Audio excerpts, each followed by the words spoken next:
Excellent. So, also what we plan on doing is podcasting. Oh, excellent. Okay. Now, the recorder, you see the recorder on the right. Yeah. I can stream to Ustream also. Okay. But I've discovered is that unless you're doing like something really spectacular that everybody's interested in, streaming is not really needed. Yeah. But what I can do is record stuff, put them on the with the big engineering station in there. I transcribe it into a program or a music video. Then I'll put it back on this recorder and loop it so that it can Ustream it, like a broadcast. Oh, cool. Yeah, that's very Yeah. cool. All right, interesting. But Very I interesting can do concept. live streaming. So, anything that, that we do here can live stream. Excellent. Excellent. No, tell me, how long have you had Headlight Studios set up? Well, actually, it only really got in shape last month. Okay. But I bet, I had all this stuff in the living room, and the living room it's too small. Gotcha. You need high ceilings and open spaces to do good recording. And you notice the acoustics are very good. Yeah.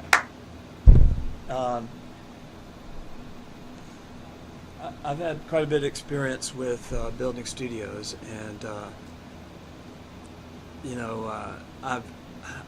in California, I built studios. People spend $100,000 just on the woodwork. It's ridiculous. It's not needed. The object is the quality of the recording, not the appearance of the room. Yeah. Nice facades with beautiful woodwork and stuff impresses people, but when you're playing, it doesn't matter. Doesn't when really the lights change. go down, you don't see the walls. So, the object is, like you said, services. The object is to have everything plugged in and set up so people can just walk in, plug in, and start recording 5 minutes after they arrive. Nice.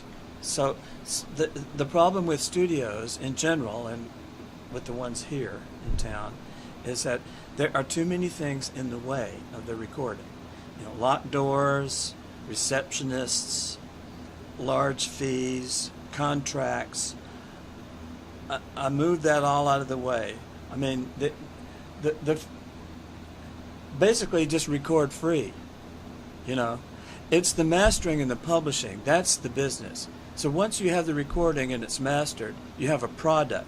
Then it becomes just like selling anything else to people who want to buy it. So then it becomes a marketing business. Gotcha. So the idea is for people who record to not be encumbered by all of the stuff that all the other studios that encumber the performers with. What we want is performance. You want to record. You don't want anything in the way. It causes problems. People can't record when they feel restrained. Oh, I have to perform. I'm getting charged $300 an hour. I have to record now. It has to happen. No. Someone calls up. Are you there? Yeah. Can we record? Yeah. And they show up, plug everything in, poof, starting. Yeah. Doesn't matter, day, night, whatever. So you said this connects with your other business endeavor, which is called Blue. No, that's the Studio Blue Light. See the. Oh, okay. Okay, gotcha. Studio So Blue Light. that's basically the domain. Gotcha. Okay. You see. Yeah. So all the formal stuff happens there. Gotcha. This room is Headlight Studio. This room, you see, this is the place. Yeah. Studio Blue Light is the business. Gotcha. Okay. Okay, very cool. Well, tell me a little about Studio Blue Light. How long has it been a fixture in the area? And not a fixture, it's just a concept. Okay. It's like, if you're a consultant, you get paid to give advice. And it's basically that. Now, I'm an old timer with the internet. When somebody has been doing internet, web, and email for more than 20 years, you can't find anyone else in town who's had email for more than 20 years. I have. You see, I had email. I was using the internet before the web. Really? Ask yourself this: what is Gopher and Archie? Gopher and Archie. Yeah, Google that and find out what those are. Okay. Okay. Well, tell me a little bit about how you guys turn a profit. How do you make the business work? We're not concerned with profit. Okay. If it happens, it happens. That's another restriction. The bills are paid. You see, we're not in debt and we're not paying bills. Gotcha. You see, unlike other studios who spend millions of dollars on appearances, I'm not concerned with that.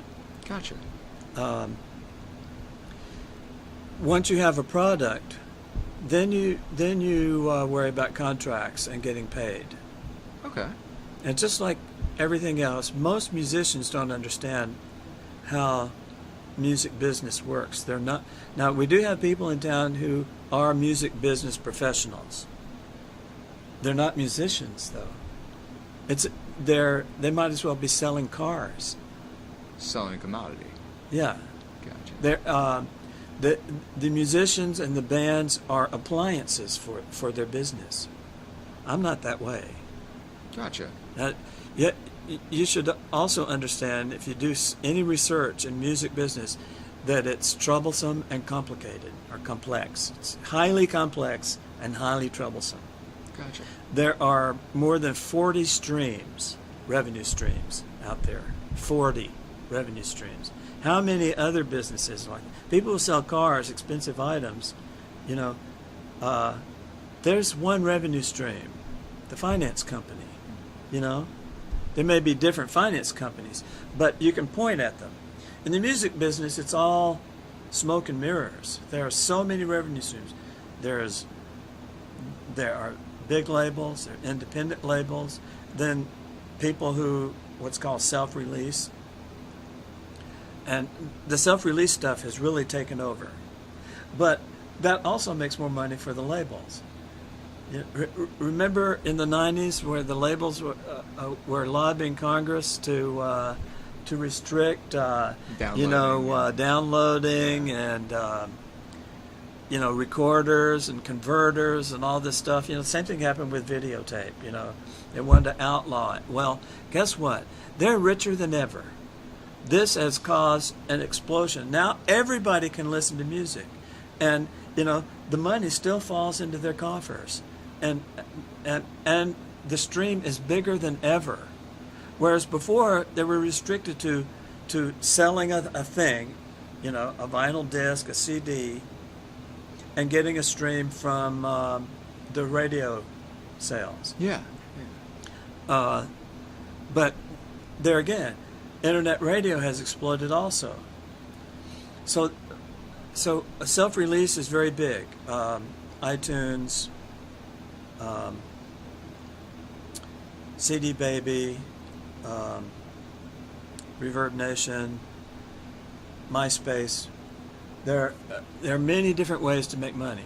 Now, what I do is, what I tell people right up front who want to record here, after they record, before they record, whatever, all we need to do is sign a non-disclosure agreement. So that protects them and me. The files belong to me. I don't disclose them because the product hasn't been created yet. So once we have a product, then I go over these same things with them. I get paid first. If you make money after I do, because I did all the work. And it's just like everything. When you go to a store to buy something, if you get it on credit, the store still gets paid. If you buy a car, the dealer still gets paid. You're paying a finance company. You're not paying for the car. You're paying for the right to borrow money. That's it.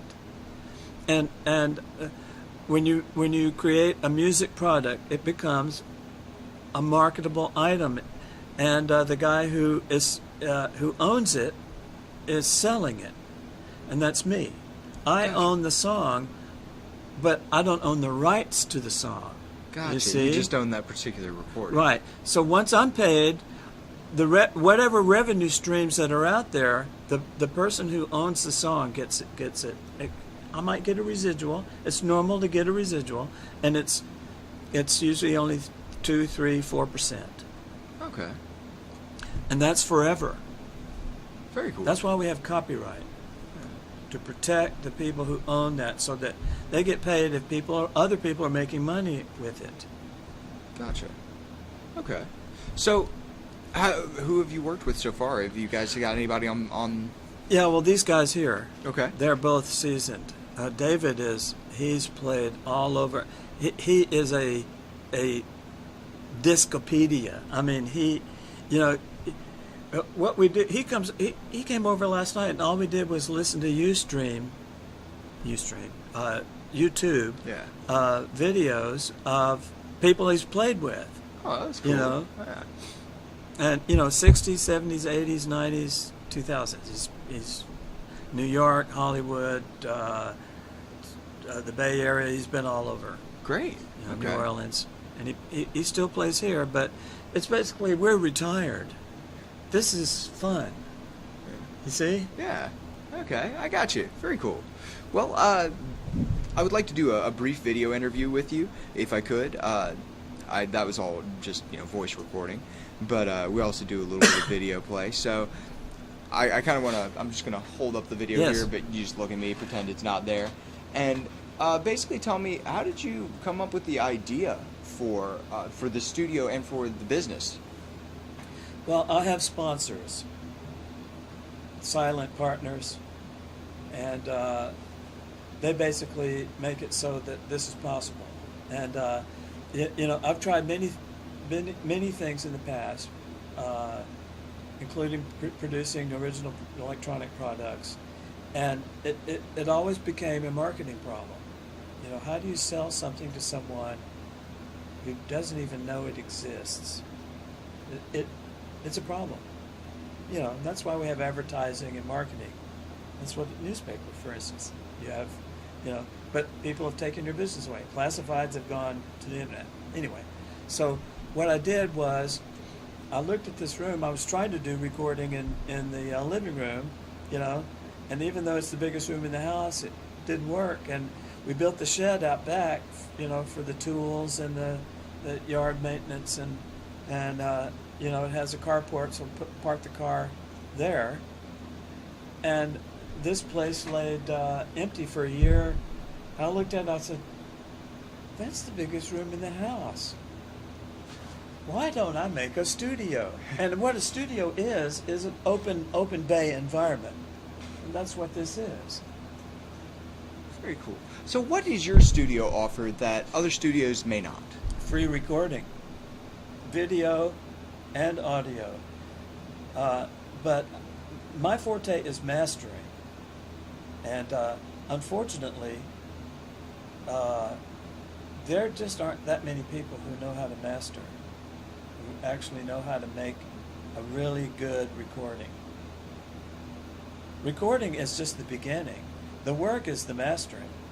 I have a pet saying, one I've created. 1 minute over the strings equals 100 hours over the screens. I like that. Tell me a little bit about mastering. How do you go about doing it? What does it take? Well, I have to an do it? engineering station there. It's called a DAW, Digital Audio Workstation, with like $100,000 worth of software stuffed in it, and all the tools, what people call toys, allows me to scrub everything. So it's basically, most of the work is scrubbing the audio. It has to be cleaned up and corrected. And today, when you hear music on the radio, everything is scrubbed. No more do we have the days of just setting up a microphone and recording direct to a vinyl disc like they used to. Those days are gone forever. Even though you can do that, and I do direct recording here, and I can publish it right as it is. But people want a good sounding song. get that Quincy Davis sound, really good sounding stuff. And that takes a huge amount of work. Every vibration is touched. Everything is corrected. Timing, pitch, enhancements, additions, subtractions. Many times, it's what you take out makes a bigger difference than what you leave in. Gotcha. I like that. Excellent. So tell me a little about your pay, the way the pay system works. A recording artist comes in and gets to use the room for free and make a recording. Where do the fees come in? When do you take your payment? So many times they bring their own files, and we just sign a non-disclosure, and I start work. I'm working on some music now from a lady who does gospel, and she's very good. She has the chops. Her voice is wonderful, and that's something you can't emulate or simulate. So what I do is we sign a non-disclosure. I create a few masters. She listens to it. She says, "That's great." We hug and we go to the next song. So I finish one song, we go to the next. So when we have we copyright them. So when we have a group of songs, then we will explore methods of publication, probably self-release. I'm not a record label. And it's now possible for anyone to release their own recordings. So that's just basically the method used is you go step by step. Once you have a product, then you can figure out how you're going to sell it or market it or make money from it. Gotcha. Tell me, how can local artists get in touch with you and get to be a part of this? How can who? How can local artists get in touch with you? Local artists. Yeah. Well, it's the web page. I can't pick this up. There you go. It's this. So it's go to studioofbluelight.com. Studio of Blue Light. Okay. Studio of Blue Light, just like it sounds, spelled just like it sounds, with 2 O's. And you can see the logo up there. Gotcha. So twice a month, we have free recording sessions. It says free recording. Twice a month, first Wednesday and second Sunday at 7 p.m. Gotcha. But we need RSVP. Email me, phone me, whatever. I have the phone number here if you want that. Good deal. I'll definitely steal one of these before I leave. Okay, I have the card. Contact me, email me, whatever. But I'm branching out. I'm gonna offer free music software workshop the third Wednesday of every month. Excellent. But we're going to start doing podcasts. So just like we're sitting here talking about stuff, I'll start pushing those into my YouTube channels, and I post things in Stage 32, which is the film industry site, and with hundreds of thousands of people, and it's local and international. And then there's what's the other? My website. Not my website. The Studio Blue Light website. I have a content page there.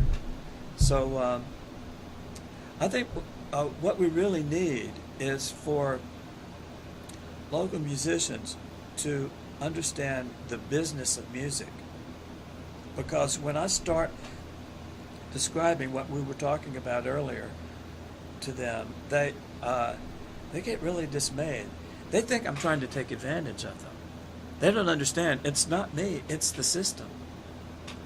Whenever you produce a product and you're trying to sell it, you have to deal with the way in which people digest the product. And there's no way to change that. Everyone says, "Oh, well, how can I get my recording on the radio?" The radio isn't the determining factor anymore. Just like, but newspapers are losing customers all the time because there are other streams out there in real time I mean, Twitter impacts you. Absolutely. Uh, y- so you can understand that to contact me is the first step. Gotcha. Okay, let's talk a little bit about Blue Light. It's Studio Blue Light. Yes. Let's talk a little about that. Are you a founder of Studio Blue Light? Yes. Okay, excellent. Are you a co-founder, or is it yours that you Mine, founded yourself? yes. Excellent, excellent. When did you get that all together? Well, there's a famous song about New Orleans called "The House of Blue Light," right? It was actually from a British band, I believe, the Animals. Okay. No, that's House of the Rising Sun. Yeah. But there is a House of Blue Light, and I went, well, I wanted the studio to be House of Blue Light because I don't know if you drive by, but it's blue at night. Oh, no, I've never seen it at night. Okay. Okay. I like blue light. I mean, it's very cool. There's a blue light shining on the parachute. So you go do a who is on the domain, and you put in House of Blue Light, and of course it's all taken. There's House of Blue. There are studios of called House of Blue Light. Well, so I said it's not a House of Blue Light; it's a studio of blue light. So that domain wasn't taken. Nice. Excellent. And when did you do that? Was it earlier this year, or was it last year? 2 or 3 years ago. 2 or 3 years ago. Okay, Yeah. very cool. Very cool. What you do with domains, what the general public doesn't seem to understand, they think that they can get their domain or whatever high on the Google search criteria preference or whatever. No.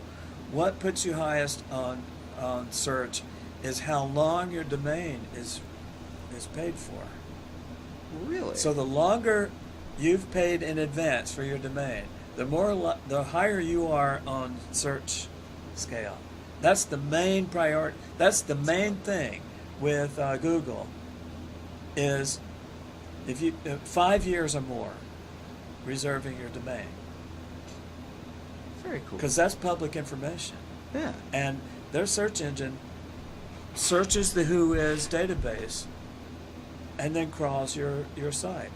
And when the robot sees that your domain is paid for years in advance, and it's been there for years in the past, and when they start crawling your site, you have all this content and all these links, and other sites have linked to your site, and other people are Googling your site, you start rising.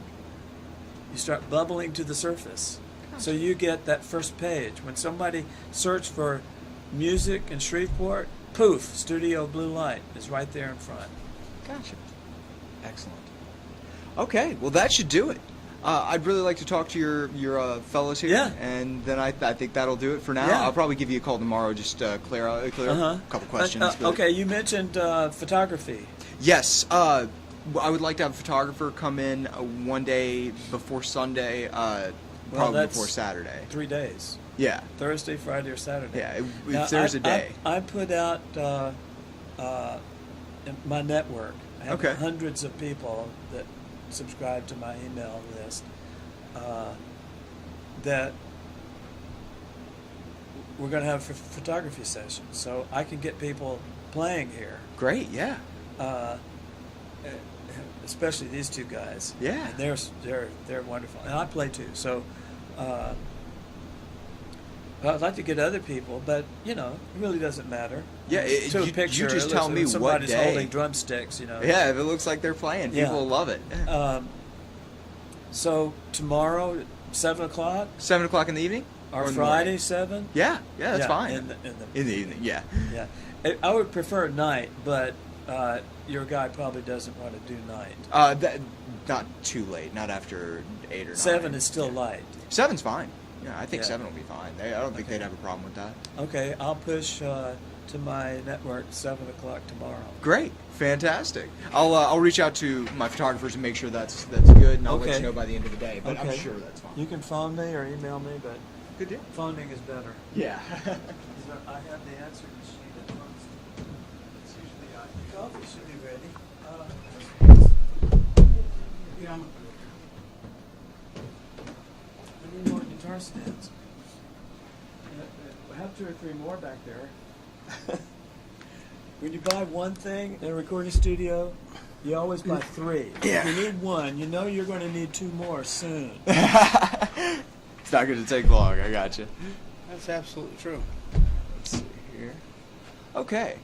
So, first of all, can I get your full name, please? Marshall Cosme. Could you spell that for me? That's Marshallcosme.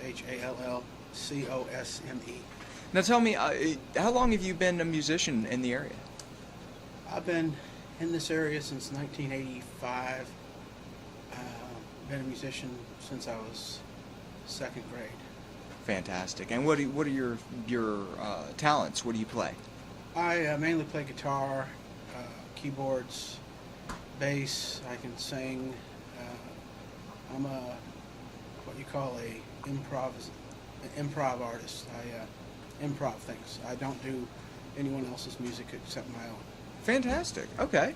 Well, tell me a little bit about your involvement with the studio here. What have you taken part in, and what do you hope to take part in the future? Well, I met Jay back in 2008, and he had this idea.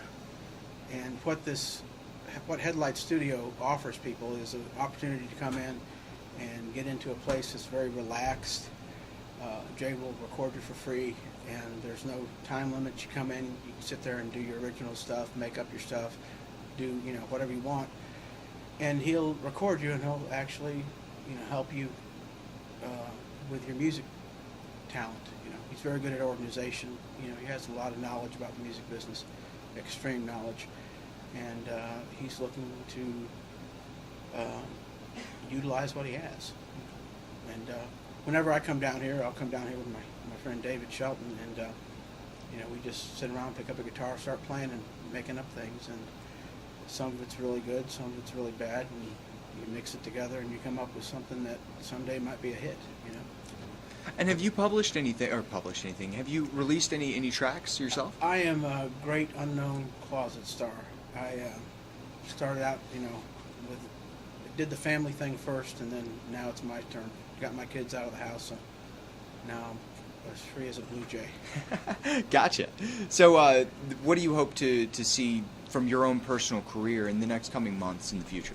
Well, my goal is to get my music published, make royalties, sell songs, and do it as a team effort with me and Jay. What goes around comes around.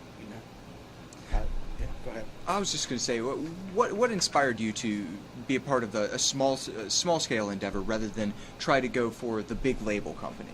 Well, the thing is, everything starts somewhere, and you have to have a product first, and then you have to know how to tout that product. You gotta. There's a lot of things to the music business. It's just not, going right to a big label. You have to have quality stuff, which Jay, I don't know if you've visited his website, Salsburg.com, but he has many songs that he's recorded and he put up there, and you wouldn't be able to tell the difference between him and the original artist. In fact, you'd most probably think that it was the original artist singing the song. It's actually that good. Very talented musician and scientist, and he does everything. I do a few things, he does everything. But the main thing is everything starts somewhere, and he knows a lot of talented people, has a lot of connections, and he has the knowledge to help people get to where they need to go.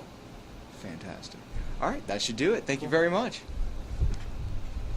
Hey, David, sit here if you want, or sit over there. Yeah. If you want to, you can stay there, and I can roll around, or however you want to do it. Eye level. Whatever makes you comfortable. Let's see here. Just get a light reading for a moment. There we go. Now, your name is? David Shelton. Could you spell that for me? That's Shelton. Excellent. Now, tell me, how long have you been a musician, and how long have you been in the area? Professionally, since 1967. 1967. And how long have you been in the Shreveport area? I've been back about 7 to 8 years. Excellent. Where were you before? California, New York, Europe. Did a little traveling? Toured, yeah. Excellent. So, You are an established artist. You've got a couple of Right. tracks already that have been released. Tell me a little bit about your career first of all, and what led you here. Well, I got my first piano when I was 5, and it's a long story. I got in 1967 when I was 17. I joined the Musicians Union here in Shreveport, Local 116, and I studied under a lot of people, but Eddie Kozak, DJ Fontana was a big influence on my drums. I got my cousin really got me into drums. He bought a set. And he didn't do much with them. He played a while, but he went into the Air Force and things. But I took to drums first. I mean, I had guitars and all that, but I took the drums when I was 17. I went to Vegas at a young age. I studied under Kozak. Hines Williams was my principal teacher. Kozak taught me a lot of theory. I went on to work with major artists around the area, Jerry Beach, way back in the 60s. Hank Watkins was real influential in teaching me theory. He was a great musician, mainly horn, but he played a little of everything. After you're in it that long, you play a little of everything, you know. But my principal is percussion and vocals. Excellent. And in 1979, I did my first LP in Alexandria with the Caddo band we had. We had a lot of things before that, but my first band was the Patriots here in Shreveport. I grew up in journalism. My sister was, she started at the Journal, and she was a lot older. I was adopted. She passed away March 11th, and she was nominated for 2 Pulitzers. Ended up fashion editor for the Sun Times in Chicago, huge, and did the entertainment features. And that's where she introduced me to a lot of people like Sarah Vaughan. Peggy Lee was a good friend of mine. In fact, Peggy and I wrote a song in 1981 called Long Hard Road to Happiness. It's never been released yet. I'm working on that. The thing is, the music business has changed so much. There's really no major labels anymore, few. But everybody's going independent because everything is independent now. That's the way it's going. I worked with Jerry Wexler, John Hammond in New York. I was there from 80 to 85. I didn't do a whole lot of... I was experimenting most of my life and performing. I made a living performing. Just toured everywhere. Knew a lot of greats. I met everybody. I've sang with Wilson Pickett. I don't know if you know who that is. I've heard the name. I've never really. Yeah, well, Jerry Wexler discovered him and Aretha. In fact, Jerry Wexler named Rhythm and Blues. He's the guy that coined it. Very cool. And he was owner of Atlantic Records. He was featured in the movie Ray. Him and Ahmet Ertegun owned Atlantic, and they were the music business, or at least half of it, for many years. You know, they signed Led Zeppelin. I mean, you name it, they signed them. Excellent. Clive Davis was big. I've rehearsed with Dr. John. In fact, we were signed to the same management in New York, TMI. Bill Dern was our manager, and at that time he had Kool and the Gang.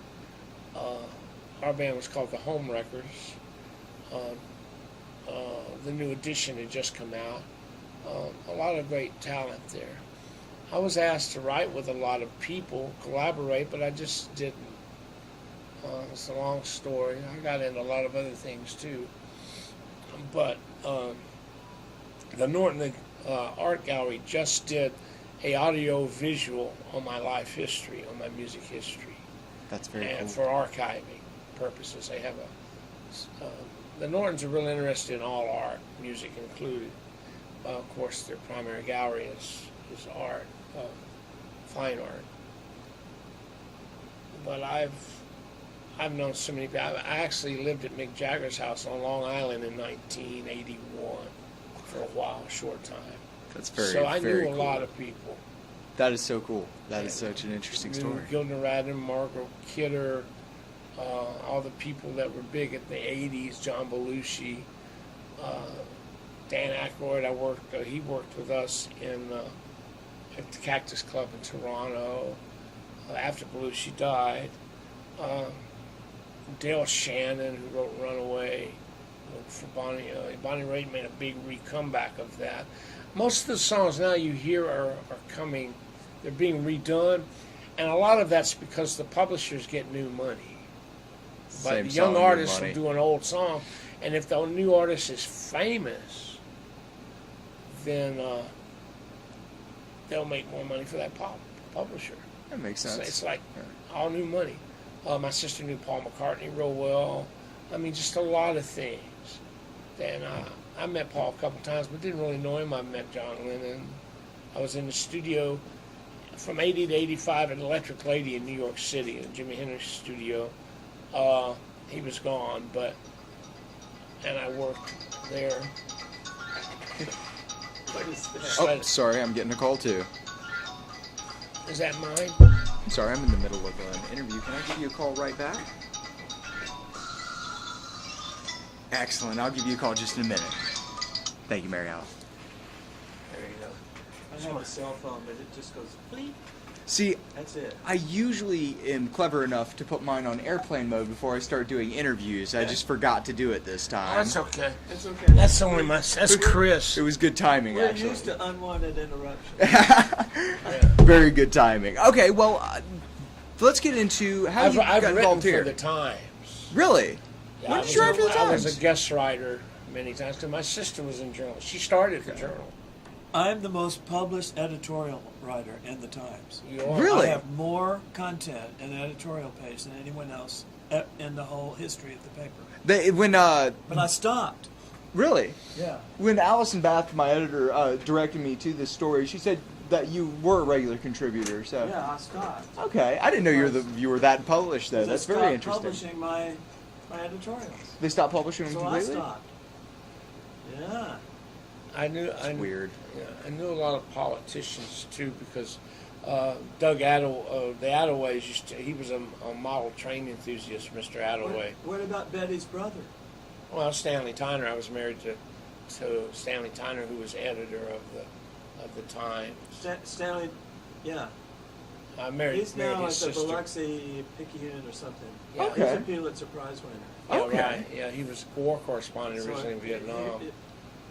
He was married to his Betty Jane sister. Tyner, his sister.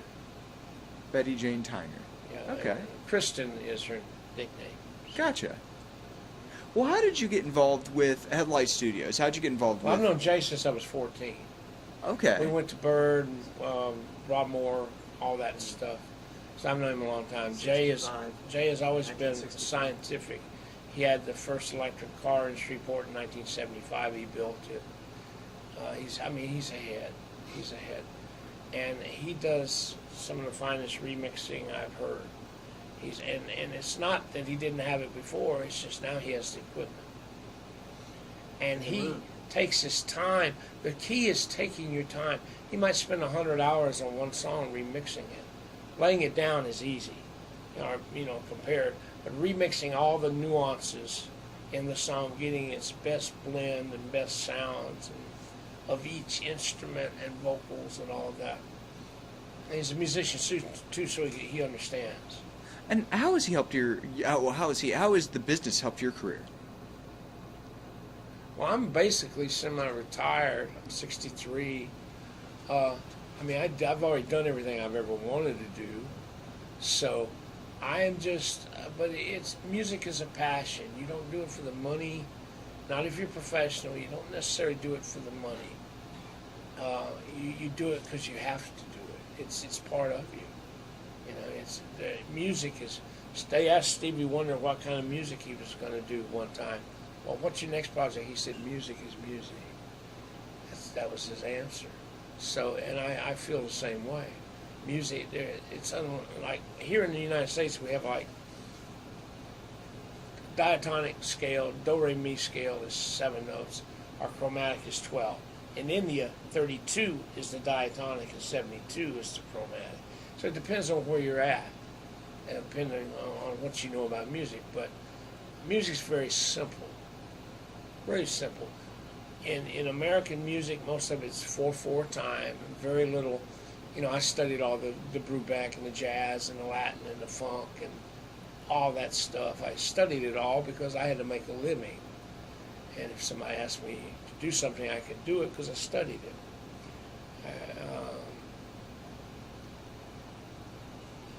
You have to be prepared. A lot of work. I would be on the road. The musicians would go to sleep. They'd wake up. I'm still awake studying. You know, I wouldn't sleep. I'd sleep very little. But I always had a drive. You know, I always had a drive to know. When the musicians would go home after recording sessions, I would hang around and watch what happens afterwards. I wanted to know the whole process. I've engineered. Mick Jones with Foreigner, and I was in New York, and they were working on Urgent and Electric Lady, and he saw me at Trax, this club we were rehearsing at, and he came backstage and he asked me, he said, "How did you learn to sing like that?" I said, "I'm from Louisiana." Louisiana, this town here, has incredible music history. I mean, you know that from municipal on up. And so I've learned everything. I could blame this town for anything I know. Fantastic. You know, but I've learned from all over. Later on, I worked with heavies. I've sang with Joe Williams, who was a famous jazz singer. Peggy Lee was a good friend of mine. Sarah Vaughan was a good. If you look at my Facebook page, yeah, I have a small, informal resume of all the people I've known or worked with. Very cool. Well, tell me, what are the benefits to using a studio similar to this, or this studio specifically, rather than something that maybe a larger scale operation may have put together? Larger studios will charge you for every, you know, they'll give you a little break, but they will basically charge you by the hour or by the day or by the session.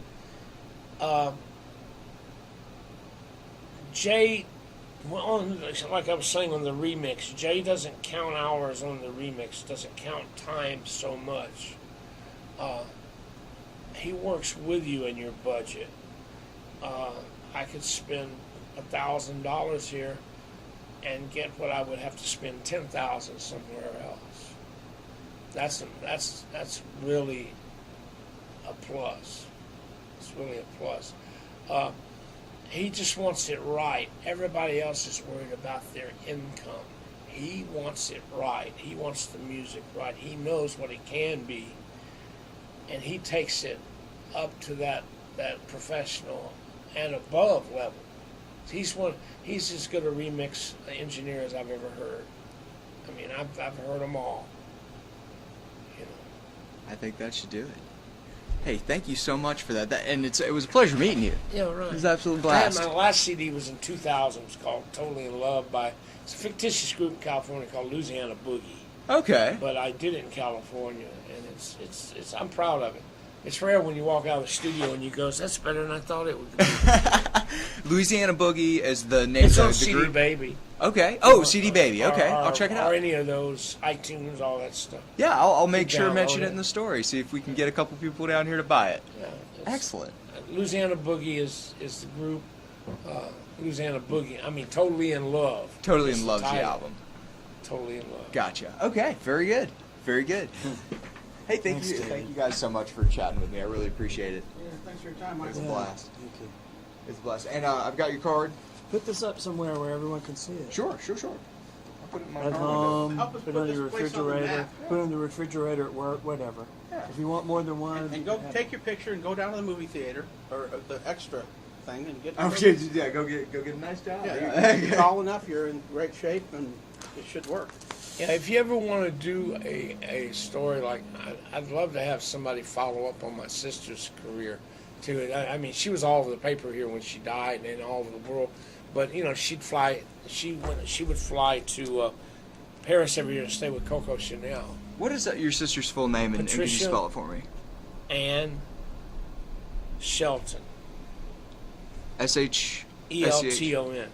She got her job. She graduated from OU University with a degree in journalism, and they put her to work at the Journal filing cabinet, filing stuff. Yeah. She wanted to be a journalist. Well, one day an alarm went off. Fire station used to be next door to the Journal. She jumped on the back of the fire truck, got the scoop. They don't have scoops anymore hardly. Not really. But she got the scoop. She was at the fire first because she was on the fire truck. Very cool. Well, very cool. I will definitely. I'll have to talk to our living section. I'm sure somebody there will have time Any to of the do it old, this next week or old so. people around there are retired, like Bob Griffin, who she was. Yeah. John Andrew Prime, I'm sure. John. He's a Yeah. Griffin. John knows me well. He knows him well. He's a Griffin, but his head is not the head of the lion. Oh, no? Is he still? He's not retired, is he? John Andrew? No, Griffin. He's never going to retire, is he? Right. He's just going to live and live and live and news. They'll point a camera at the set, and there'll be a skeleton in the chair. The Nortons interviewed me for an hour and a half, and they just barely scratched the surface. That's funny. I feel like I could do a story on you entirely. We need memoirs. Yeah. So that's the kind of thing that Go Record would sit down and talk about that. Yeah. And I'd put it in the channel. Oh, excellent. Yeah. You see? Everybody wants and to that's write gonna- a book. That's going to be up on your website. Those kind of including things. this. Like these. This is going to be up on there Yeah, too. it's I used to funny. work with Buckminster Fuller. Buckminster Fuller. That name. Look him up if you want to expand your mind. He invented geodesic systems. Geodesic system. The dome, Centenary Dome. Oh, okay. That kind of building. His student, Buckminster Fuller's student, Don Richter, created the company that created the dome. Centenary Gotcha. Dome. And there are tens of thousands of them all around the world. The centenary type domes. Yeah. Oh, okay. And Don- they're all done by Don this Richter. company. And my sister used to have breakfast with Bucky Fuller all the time. And Jay worked I got for to him. work. And he was probably one of the greatest inventors that ever The lived. greatest mind of the American 20th century. Einstein Really? is my nickname for him. He is an Einstein that no one ever really found out about because of his Except political if you're- views were so honest and so straightforward. The governments didn't want him out there. Didn't want to deal with him. What got me in his favor was that I read everything that he wrote, and I was able to discuss it with him. He wouldn't talk to anybody. He would be polite, but he wouldn't have conversations with anyone unless they understood what he was talking about. Gotcha. And I could challenge him. He loved that. They like to be questioned. Usually, the brilliant people usually He do. would give lectures. He would just, with thousands of people, and he would just stare at Jay in the Yeah, audience. and several times before I knew him, I'd go see him lecture, and he would stand at the edge of the stage, and I'd be in the audience. He would stand there, and he's like talking to me, and it happened over and over again. And he didn't And even that know was Jay understood. really it. weird. Well, he did know by instinct that Jay But was. you want to know why that is? Your eyes are transceivers. His They idea send was that information. vision So when he was is looking at bidirectional. Jay had read all his books, so he knew Jay was. This guy's right here. He's got it. He was hooking up. He was saying, "Yeah, this guy, he knows what I'm talking about. He could see it, he could feel it, he could sense I it do from that his when eyes." I'm playing. I could be in front of. That's 50 in one of Buckminster Fuller's books. I could be in front of 50,000 people, and I'm going to be focused on one or two that are really interested in me. I won't just see the locked rest. in. Of course, I was only 30 years old Yeah, right. when this was going on. That was Oh, he Yeah, was incredible engineer. next month. I turned 64. 64. Very cool. Very cool. Did you see his Salsburg.com? No, I haven't checked it Yeah, out. Look at his resume. Check, I will. Since yeah, 1994. check that I'll out. Look check at it his out when I get back to resume. the office. It will take a whole page up in your paper. His resume. No, I'm kidding. Well, I'm kidding. excited. This was a blast. I really enjoyed it. And, Oh, you just scratched it. Yeah, I know. The see, thing about business is we only 1/10 have like of 1% 15 is inches what to you do heard. this I stuff. noticed you read one of my emails, so I'll put you on my list. Yeah, please and, do. And also had the calendar. What I need to figure out with Google is how people can subscribe to the calendar. So when I post I'm not a something, big it gets Google pushed to user. them. Yeah, Yeah. Google Plus. Is, Yeah. I It's a haven't really calendar. used it too much. I Yeah. know it's up and coming, and I'm sure it'll start taking off here in the next couple years. Google's going to take over the whole world. Yeah, it's a safe bet. Well, all right. Thank you guys Thank very you. much. Thank you. I apprate it. It was a pleasure to meet you guys. Yeah, you too, Michael. Just right out here. Yeah, Good deal. I did all this. You built this All whole this thing. stuff.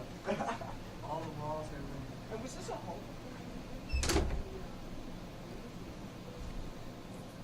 Yeah, he's just like glossing over everything. Yeah, but he is so. I mean, he was impressed. Yeah, I know. He's like, shit. This well, isn't because Shreveport. he doesn't realize, or he does realize, he hasn't ever known anything. And just because you're a big name studio doesn't mean you have a lot going on. Right. So you're a small name studio and you got a lot of stuff, a lot of potential. They're big because they had a name, but they don't do anything. They don't. Very little.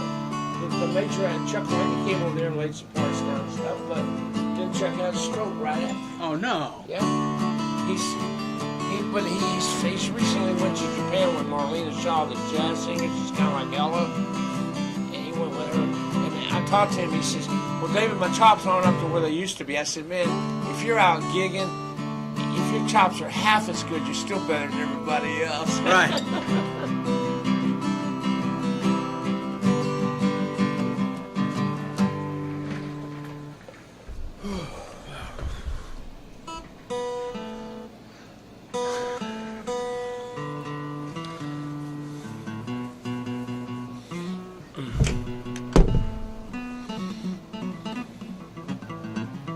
I listened to your interview. That was pretty interesting.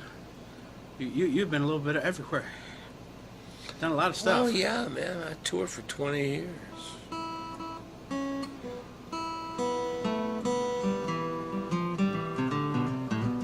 Like I said, I didn't sleep much. Did a lot of drugs, didn't sleep much.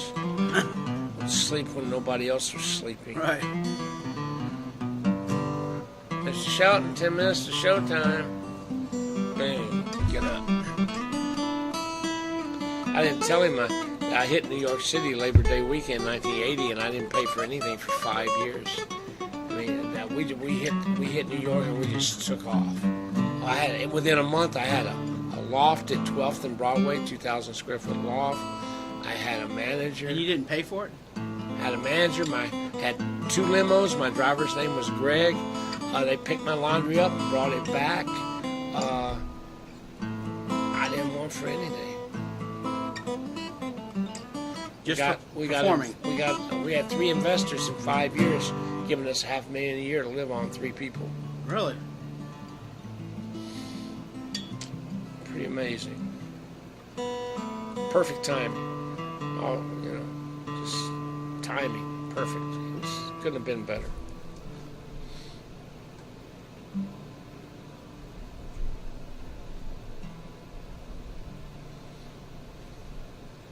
Sounds like fun. I just want to make some music off my royalties off my music. I've got lots of really cool songs. Yeah, right. Well, And with the internet, now the technology is on the musician's side if you use it right. You don't have to sit there and go tour a bar. oh, well, look at what we had. Well, you weren't then, but like in the 60s, early 60s, there was a microphone and a band. That was it. Right. And now it's... And they had analog tape. It's Can you unlimited. imagine doing your songs on tape? Hey, dub that in. I did, Shit, I did dub my shit. first album, the Cattle Band, on that. I have it at my house. You should hear it. Wow. Instead of I need turntables. Well, I need to turn. What's a turntable, Grandpa? What's a turntable? Wait till you hear it. It's one of my best. While I was singing, woo.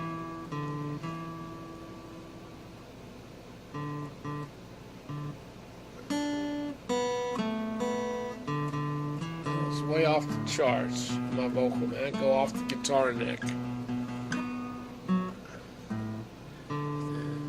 Buddy Flat always liked paying lines. So. You know that's what gets me. Those guys have been around for 30 years, and I saw them 30 years ago, and they were good then. They're great. Tight man. But you look on YouTube, they're not there. You look on the internet, they're not there. You can barely even see them. They have no presence except for. I lived on Greenway. We moved there in '62. They lived on Albany, one street over. And in '67, they were listening to the Beatles and all that stuff. Right. And I walked over with the Boogie Kings album Oh yeah, I got one. and changed them into R&B and blues. They're the Yeah. reason. Buddy Flat, I'm the reason he got into blues. Yeah, Boogie King, yeah. Great, another great band that Oh, didn't yeah. go as far as they should have. Yeah, they. I mean, they're real popular. Yeah, Jerry LaCroix went with White Trash. Oh yeah, I listen to him. Just singing that. And Gigi went with Chase, Mm-hmm. and then with some other notable bands. Yeah. Bobby Ramirez was a drummer. He got killed in Chicago. He was the Indian. Wow. In fact, Kristen used to date him. Bobby who? Ramirez. Hmm. He was an Indian drummer, great drummer. They did the Boogie Kings reunion every year, and every year there was less and less. Dwayne Yates was the last one. You've never heard. I've heard them. Have you heard? Yes, I've heard them. Have you heard Dwayne sing "He Yes, Ain't I- Heavy, He's My Brother"? Yes, I have heard that. Is It's that amazing. Is that not incredible? Oh, it's incredible. Yeah. See, he taught me so. He sang on my Cattle Band album. I mean, they're so just talent. Yeah. And I saw a picture of him when Dwayne Yates was like maybe 13, 14 playing, Yeah, right. singing. I'm like, who's the kid singing? You know, and then you see him when he's older. I'm like, holy cow. Yeah, it's huge. He's a little bitty guy. Has a huge voice. Oh yeah. He sounded like 6'6" black guy. Mm-hmm. Yeah. And he, You know, when I saw him, I said, Boogie Kings, I thought they were black. John Bicknell, my partner, wrote Hootie's song, and he sang it on the Cattle Band album in Alexandria. He was in the studio, and he wanted to sing it. I said, sure, man, come sing it. Yeah, wow. I was there when his son was born. He died a few years ago, and I'm real good friends on Facebook. Markham Yates is his son. He's another great guy. Does he sing? I don't know. I'm not sure what Markham does, but I was there when he was That's born. one thing I couldn't get. My son Jonathan's he can do rap, he can do, I mean, he could sing any kind of song you've ever heard. So he has music ability, he has timing and everything. Yeah, that's it, timing. And Jeremiah's the artist, he can draw anything. And he can draw it so good, you swear that he traced it, and he didn't trace it. And Josh Yeah. was the business mind with the public management degree. Right. Call Chris, see what he says. Chris who? Tyner. Oh yeah, how's he doing? He's doing okay. Bopping around. Hello.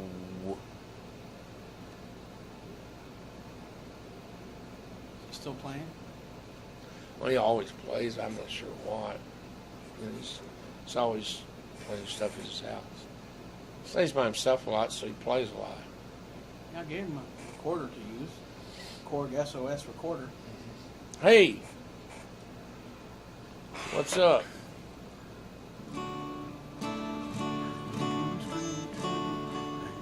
Do you? Oh, you can call me back if you want. What?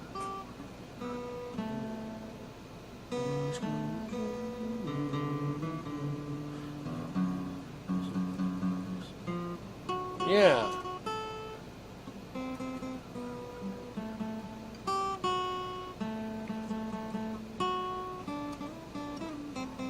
Music Academy, I think. Yeah, sure. All the hot players come and teach there. It's not bad. Not bad at all if you live in the right place. Tell him his long lost friend Marshall said hello.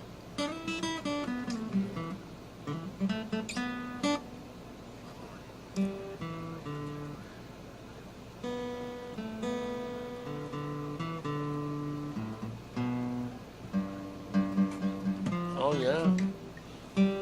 What happened? Yeah. Where are you at? Oh, okay. Well, I'm going to take off. I'm over at Jay's. I'm fixing to take off.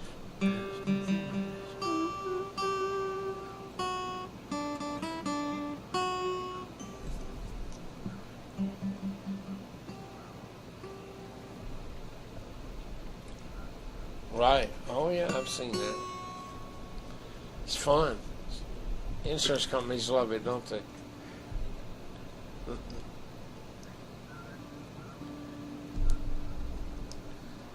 Yep. It's pretty obvious you got mountains and stuff around, something's going to fall, you know.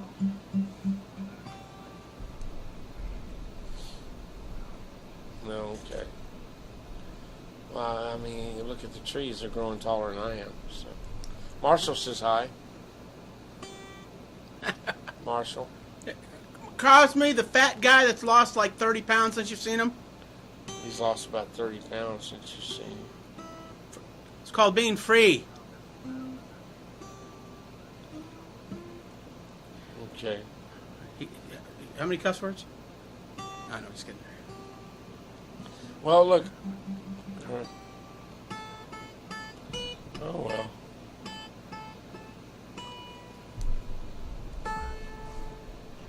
Okay, buddy. Talk to you soon. He never went and joined a band like I recommended. He needed to join a band, start singing.